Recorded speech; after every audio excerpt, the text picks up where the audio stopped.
Hi, everyone. Welcome. Welcome to Crossroads Cards.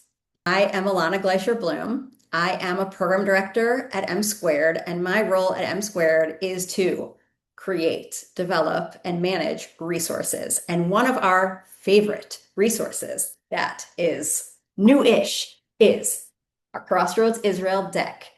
It looks like this.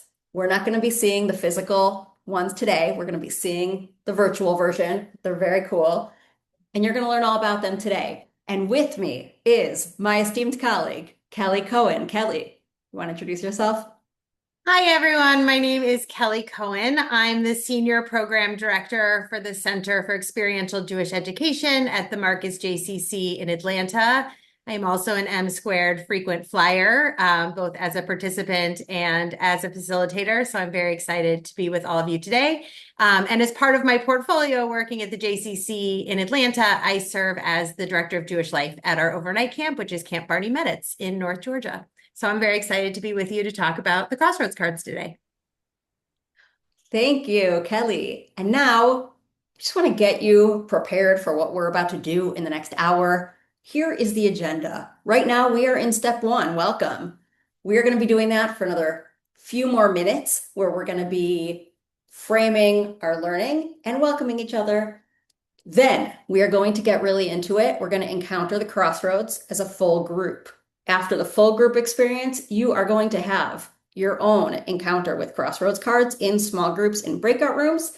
And then we will discuss together the educational applications for this summer with Kelly. And then we will have a close. So this is the journey we're about to be on for the next hour. Buckle up. As we begin this journey, I want to ask you a few questions. So, do you all know how to send a heart emoji? What you do when you send a heart emoji is that you go to React and you do that top level one that says like send emoji. Yes, exactly. Rabbi Miriam Phillips has shown us sending a heart emoji. Thank you. So you're going to send a heart emoji if any of this applies to you. You feel a sense of despair when you hear about current events. That feels a little bit sad to do a heart to, but it's the heart shows we're all together in this. Okay, thank you. Thank you. I'm seeing some hearts there. You are aware of polarization within your community. Okay, seeing some. Okay, it's nice that not everyone has that. Great. Oh no. Oh, oh, we got two for one. You are constantly checking the news because it feels important to stay as informed as possible. Let's do the hearts for that one first. So first one is you're constantly checking the news. You really feel like you need to stay informed. Hearts. Okay, seeing some hearts there, but then there's sort of the opposite. You minimize your social media use because it's become overwhelming. Like you're really trying to stay off it. Okay. Oh, got another twofer. You're comfortable responding to complicated situations. Heart, if you're comfortable, you're good. Okay. And the last one, you're cautious about how you talk about Israel. Okay. I hope that this very short intro experience has allowed you to start thinking about the different ways that potentially in the past few years, maybe even longer, people are starting to feel like uncomfortable in the way that they're speaking and the way that you're accessing social media, the way you're accessing the news, and even the way you're having conversations. And that's what the crossroad cards are going to help us look at. Oops. Kelly is going to take it from here. Okay, great. So here's our question. Where will Israel show up for you this summer? So we are working at camps kind of across a spectrum. Israel can show up in any number of different ways. I have worked at 4 different overnight Jewish summer camps, and Israel has shown up in different ways in all of them. So I want you to think about in your specific setting, where does Israel show up? And I want you to go ahead and share in the chat the name of your camp if you are affiliated with a camp, and where Israel shows up for you at your camp in the summer. So go ahead and share that in the chat, and I'm going to be following along as you guys are putting your answers there.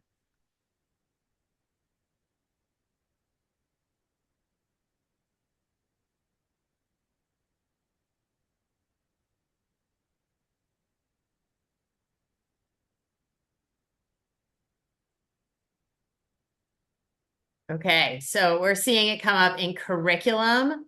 We're seeing it come up in staffing. Okay.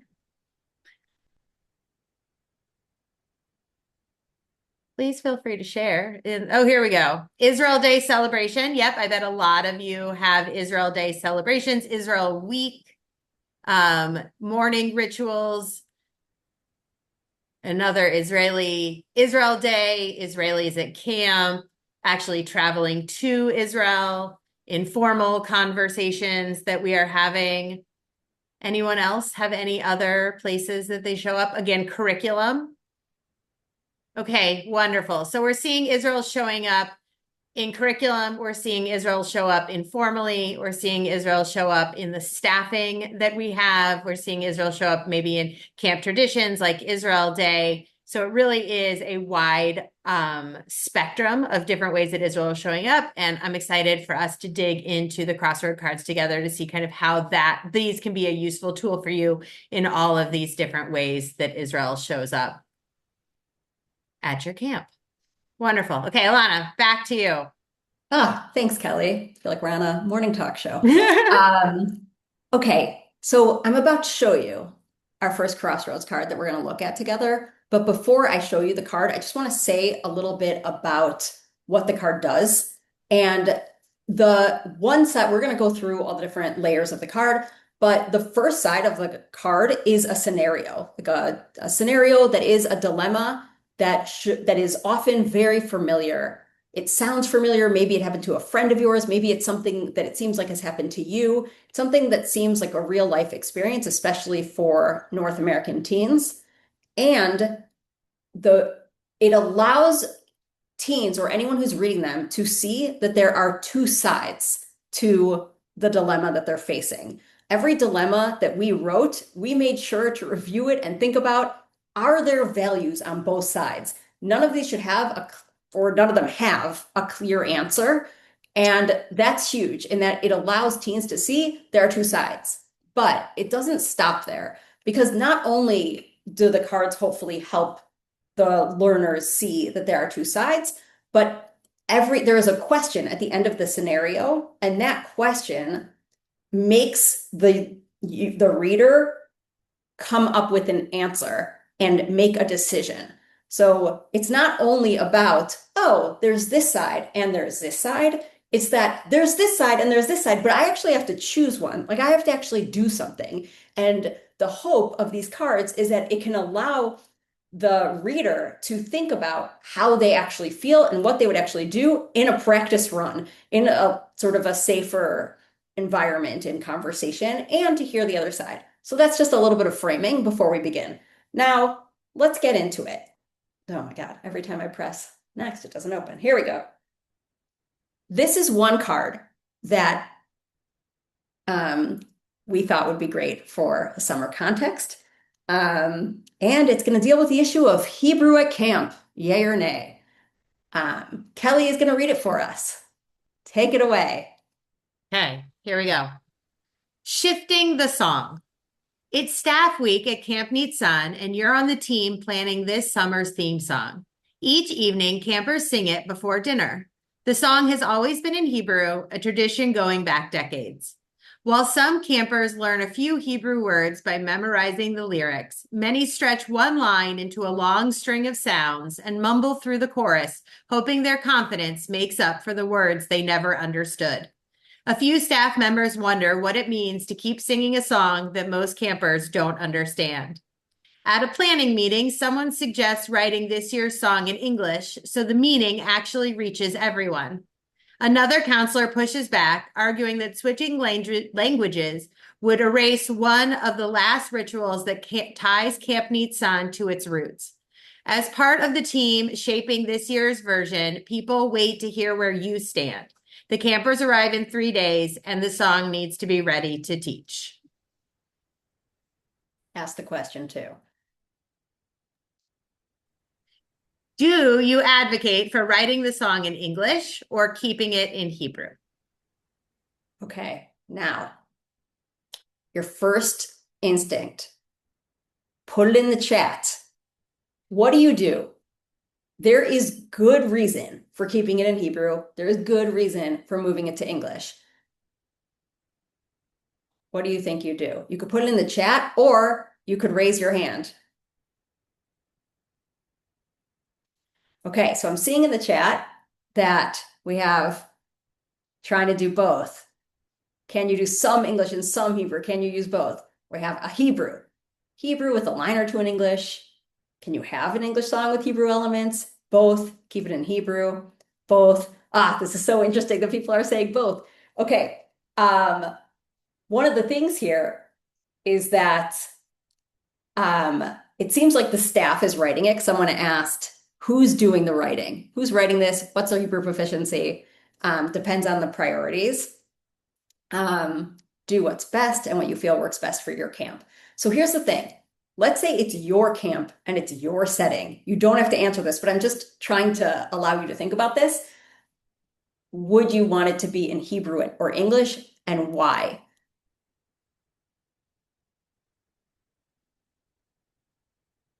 Does anyone want to share anything out loud and not just in the chat? You don't have to, but if you do, you can come off mute and share.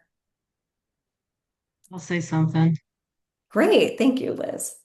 I just think that one of the few places that our students get any exposure to Hebrew after their, B'nai Mitzvah is through any Jewish program they're in. And if you take the Hebrew out of their program, then where else are they going to get it? Thank you.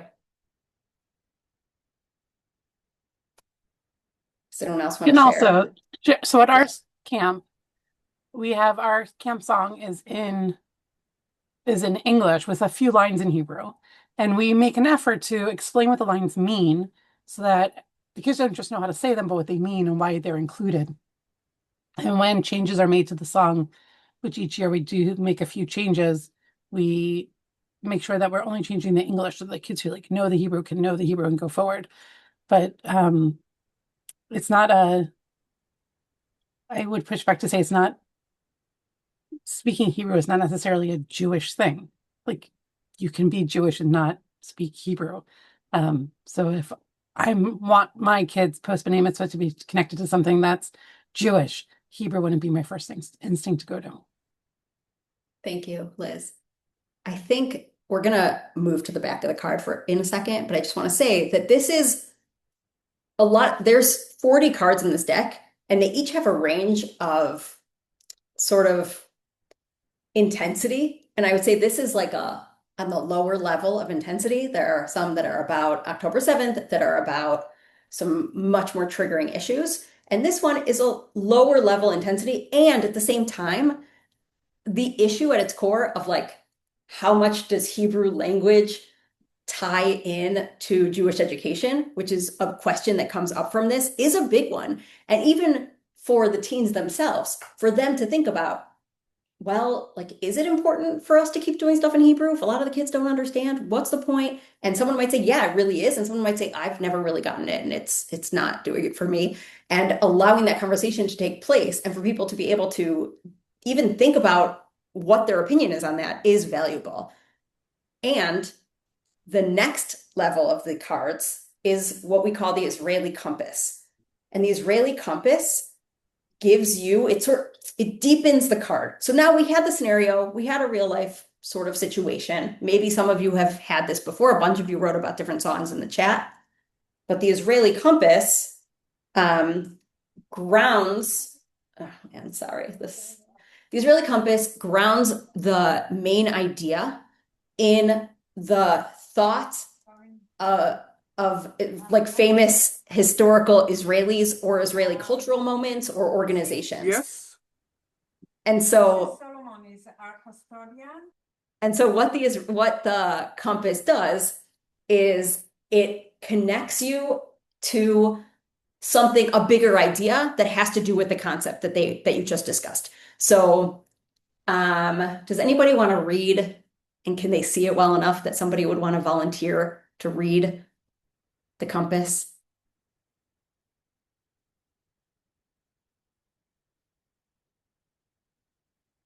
Like Michael Kress, would you like to read the compass? I'm happy to read the compass. Thank you. Let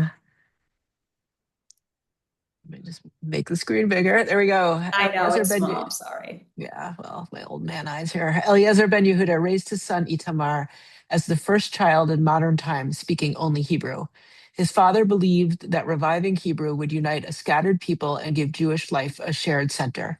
He transformed a liturgical language into one used for ordering coffee, arguing with neighbors, and raising children.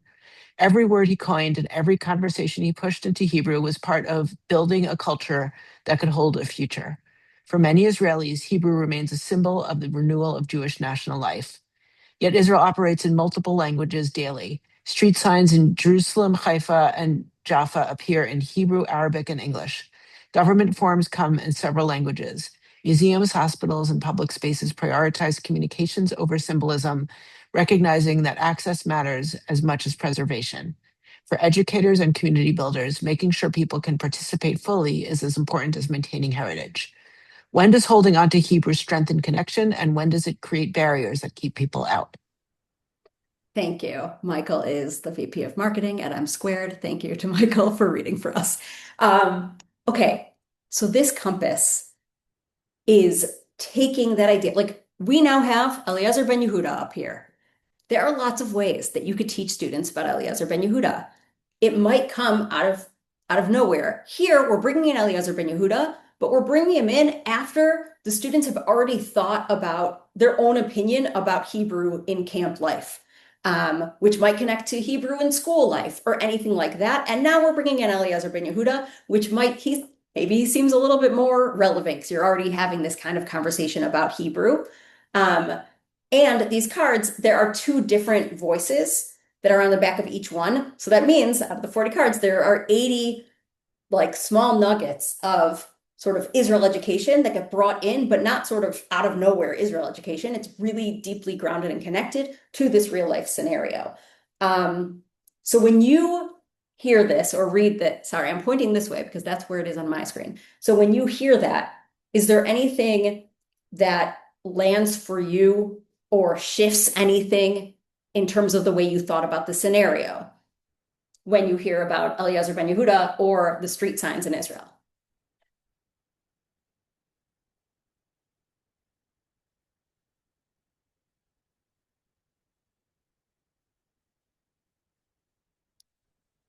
Feel free to put anything in the chat or to unmute yourself and start talking.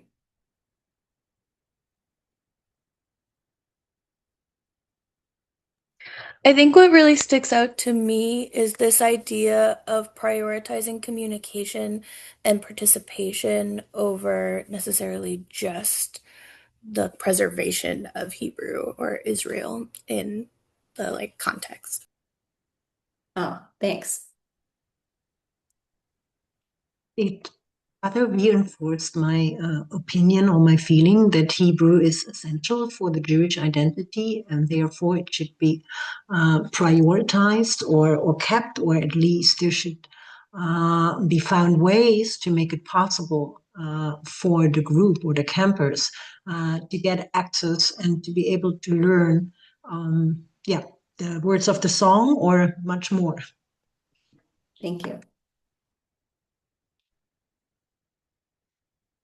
There's also another piece of this that I didn't explain, but there is this last piece, which is what we call the compass question or the core question. This question, in the scenario, the question was, what do you do, Hebrew or English? This question is making a broader, more universal question about the issue. So it's a question of, when does holding on to Hebrew strengthen connection, and when does it create barriers that keep people out? When is it, it allows you to think about the ideas beyond the scenario. And I'm also wondering, like, if there are situations where this question comes up for you, maybe in your community or in your work. I know a bunch of you put things in the chat, but I'm wondering if anyone else, if this question comes up for you. Not about the song specifically, but the bigger question about holding on to Hebrew. I can share an example, if I may. By the way, I'm based in Berlin, Germany. So, and we had a discussion at the Jewish elementary school if we should go bilingual, German Hebrew, and then there was strong opposition, and most of the parents and also the leadership of the community, they demanded that we're going to go bilingual English German. And in the end, they ended up trying trilingual with German, English, and Hebrew. But the main argument was that Hebrew is simply not useful for the kids, and it's not going to help them find a well-paid job. So that was the argument. That sounds like it was a difficult conversation. Thank you for sharing. Does anyone else want to share anything? Yeah. Sorry. I think another thing that I'm thinking about is like the audience being a really big factor. Here at the JCC in Atlanta, where I work for the day camps, we have a really high population of non-Jews who attend our programs. And so there's the challenge of like, do we even have enough time to catch them up to understand what is going on? Some of these families and kids we have for a week. And so how do we prioritize participation while still striking that balance? Right. Yes, thank you. Can I just jump in here from the UK? So the way it works here is we've got a range of different Jewish youth organizations. Some are very ultra-Orthodox and some are more, there's not a good word for it, but I'd like to use the word relaxed here. And ultimately, as an organization here, we decide, we have this amount of teens coming on, they like this is what works best for us. And so there's no really right or wrong answer here if that's what you're trying to get from everybody. But it really works best of, we have people who are this level of religious, therefore we're going to do this much Hebrew, therefore we're going to do this much. Like, for example, in our Havdalah services, we sing all the prayers in Hebrew, but then we have a sing song in English. So it's more about, for us, especially as Jews and, the world we live in England at the moment, Golders Green, Heaton Park, we've had quite a few. For us, I think it's more important that we do our Judaism, but at the same time, we don't limit ourselves to only being Jewish, and we do sing other songs, and we're open and we allow everybody to come in, because if we close ourselves off, but at the same time, if we do nothing, nobody comes. Yeah.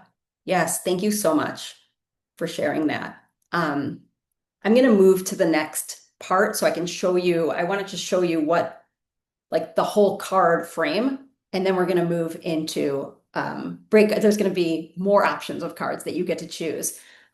So this is both sides of the card that you can see on the screen now.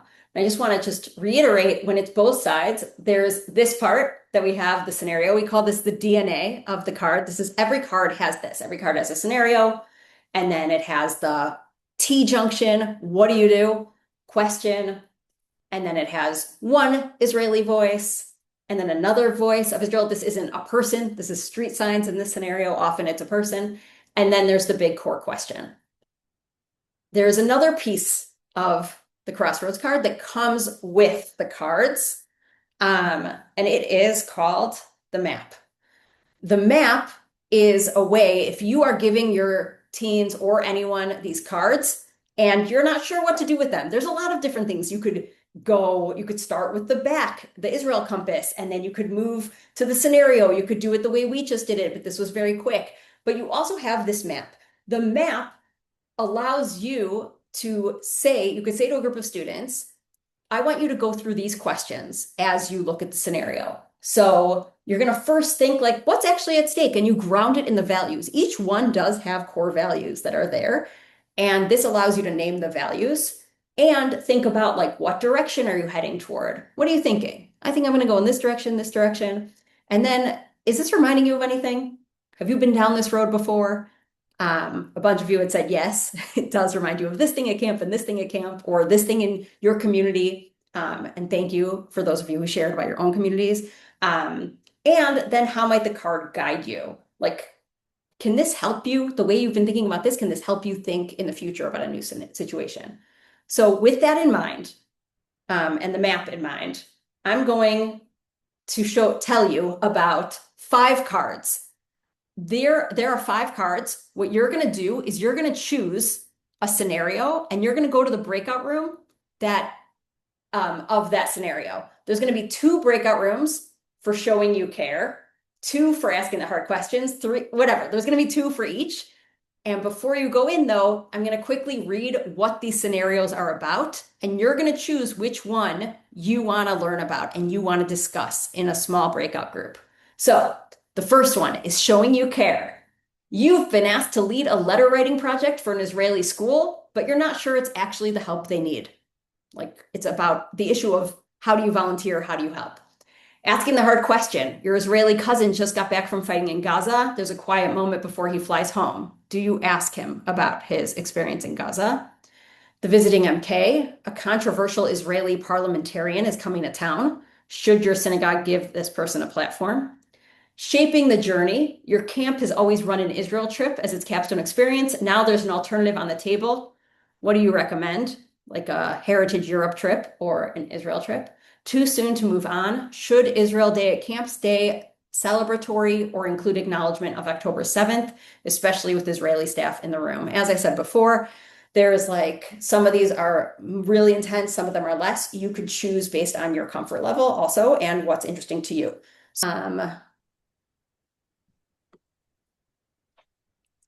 All right, people. I hope that you were able to really get into it when you were in smaller groups. You weren't in a big Zoom room. You were able to talk to each other. I really hope. And now, what I would love is to hear from some of you. As you could see on the screen, if there is something that struck you as you worked with the cards, it says cards, but it's a card for each group, or a place where the conversation got interesting that you feel sharing from your group. If you don't want to share out loud, again, totally fine. You could put that in the chat. But if you'd like to share with the bigger group about something that happened or something you learned or noticed, we'd love to hear from you.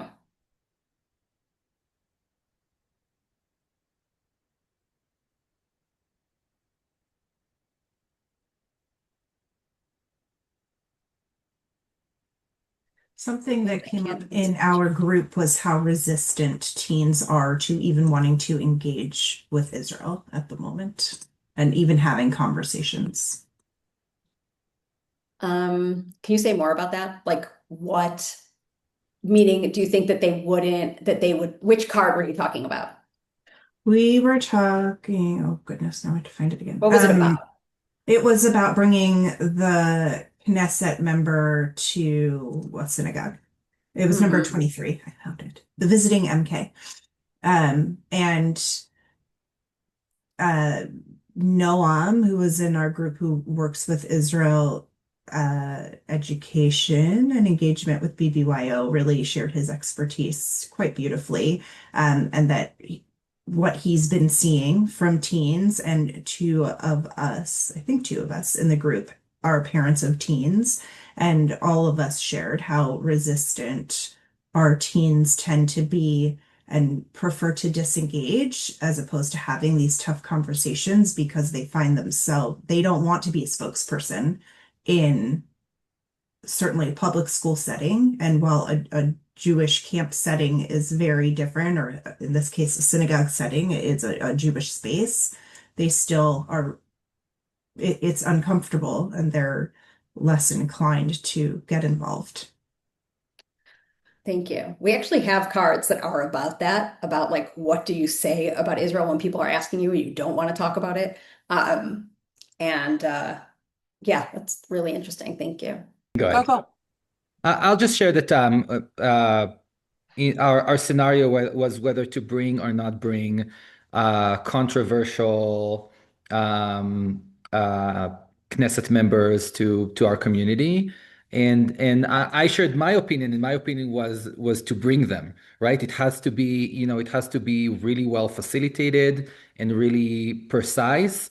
But the way to go is conversation and not opposing conversation. That was my opinion.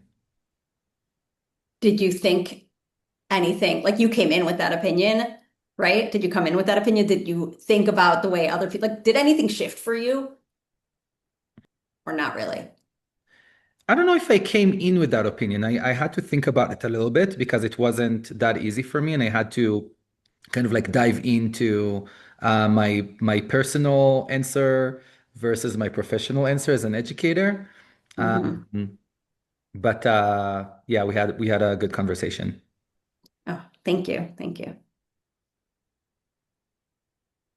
I was just going to share. We talked about the question of should we go on an Israel trip or go on another trip to see other Jewish communities. And we had a lot of conversation about how important Israel was as a capstone to a camp about Israel. But Eric said something that really made me think that, stepping back, the card was about should this be the capstone of our camp curriculum, but what really is the purpose of the curriculum that we're teaching? And are we centering Israel, or should we be looking at the Jewish community? Or is Israel like the center of Jewish life, or is it a place where Jews live? Amongst many places, and we should be like celebrating all of them and learning about all of them. And I think, yeah, that will stay with me for a while. Thank you. Thank you. It's a big question. Okay. I'm gonna hand it over to Kelly now, who's going to talk about some of the educational application. Great. So at the beginning of our time together, I had you think about and share in the chat different places that Israel comes up for you, maybe in what you are doing this summer. So we talked about curriculum, we talked about staffing, Israel Day, informal conversations, a number of different contexts. So I want you to go back and think about those contexts, and I want you to think about what excites you about these Crossroads cards, about the potential of these Crossroads cards when you start to plug them into those different settings? Training. Liz. Hi, Liz. Say more about staff training. I'm going to get you back when you're facilitating my meeting next week. I'm sorry, Liz. So I spend a lot of time training staff about Israel because some of them are more than 50% of our staff are not Jewish, but also how to make people comfortable who are not Jewish to think about being at a Jewish camp where we do celebrate Israel. And so being able to really get into discussions that feel like they could come up and that their input matters, and have, especially being really intentional about who's in what group so that we have lots of different perspectives, I think can be really freeing for those staff members who sometimes feel put on the spot that they become spokespeople for something that they don't understand. And Great. I'm looking forward to seeing how that can play out. Great. And I think what's great about that is that you can use it for the conversations themselves, which are obviously worthwhile. And there's also, as Alana was showing kind of the DNA of the card, there's also a pedagogy built into how the cards are structured. And with certain staff, you can also go into working with them, how do you pull a value out? How do you look at values intention, right? There is a structure that can be used for them in other settings beyond the card if you're thinking about this in staff training beyond just the value of the conversations themselves. Who else has a way that they could use these in their specific settings? Yeah, I saw a hand. Go ahead. Yeah, so I do a lot with teens healthy argument training. Yeah. Because they really cannot listen to each other, and they even less accept that someone thinks differently, from politics to Israel, from what color of the shirt they're going to wear or why. So I work a lot with the idea, to put in a concept with Hillel and Shammai, and how they use. So that's how it starts. And we do a lot of Israel situations just to connect it with this. So I think if I could choose, I saw the cards some whatever somewhere, but I was thinking for next year to create a whole unit on different topics based on the cards with prompts. And I mean, the cards will be kind of the cherry at the end of the process of how to argue in a healthy way, how to learn from each other, how to visit each other thoughts. And this could be a great thing about also units about research certain topics, get them ready to prepare with the research behind them and stand for their opinions and stuff. Yeah, great. I think the Israel Compass side of the card really does bring up a whole bunch of interesting people and topics that they might be more invested in because of the conversation they had around the issue, right? We saw Eliezer Ben Yehuda might be more interesting in the context of looking at the camp song and research then more about him. And also this idea that this machloket l'shem shemayim, these like tensions is a really Jewish thing, right? To say this is a really Jewish idea to be having these conversations also, I think is a good way to elevate the context of these cards. With that, I really appreciate everyone's time and being here. I think we should, we are going to wrap it up. Thank you, everyone. Harrison, Thank you, if you would like to everyone. email me, my email, or you could email me with any of your feedback. Thank you so much, everyone.